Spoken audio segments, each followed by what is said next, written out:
Today I'm sharing how to choose, cut and clean stingray fish before cooking.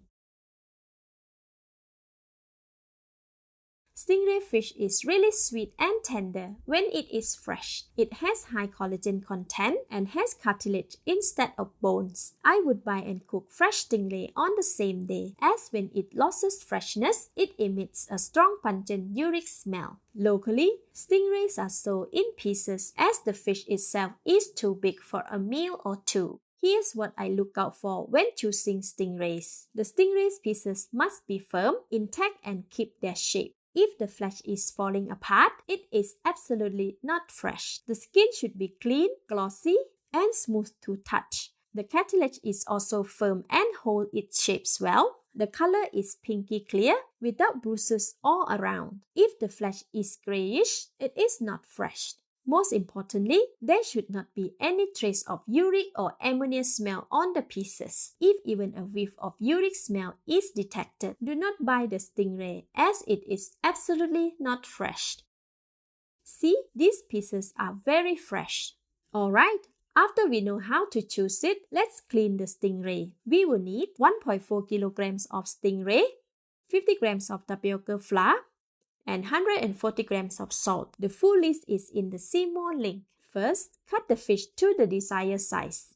I will be making curry with this, so I will cut them into 3 smaller pieces from 1 big piece. If I was grilling them, I would leave whole, so this step is optional.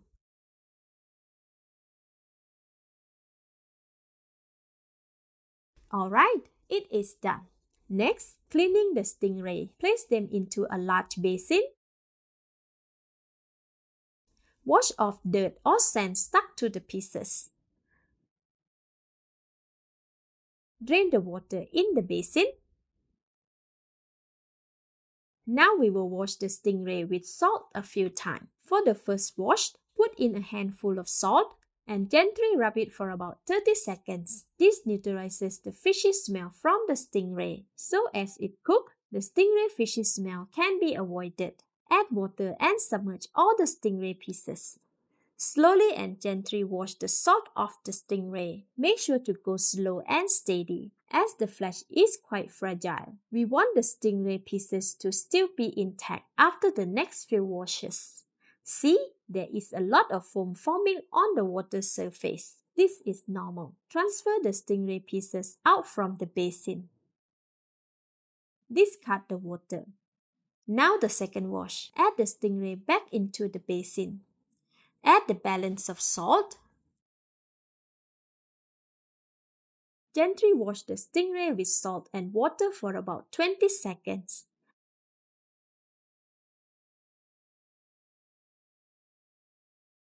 Transfer the stingray out and discard all the water. For the third wash, repeat the steps.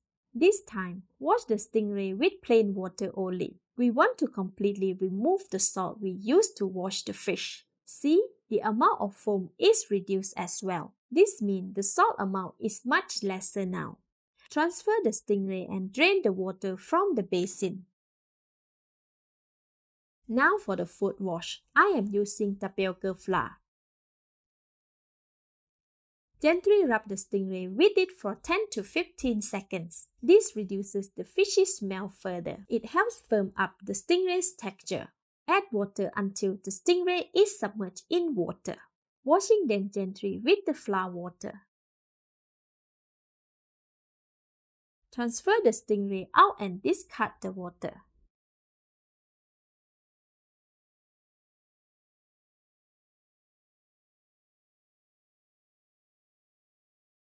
For the fifth wash, place the stingray back into the basin. Wash it thoroughly, but gently with plain water. We want to rinse the tapioca flour completely off the stingray. Discard the water. Now I will wash the stingray until the water submerging them is completely clear. This is the sixth wash. See, there is still some trace of flour in the water. Drain it and wash the stingray one last time. For this last round, rinse the stingray pieces over running water to completely remove the flour. Repeat until complete. Rest it on the colander to drip off the excess water. Alright, it is done. These are the stingray pieces that have been thoroughly washed with salt and tapioca flour.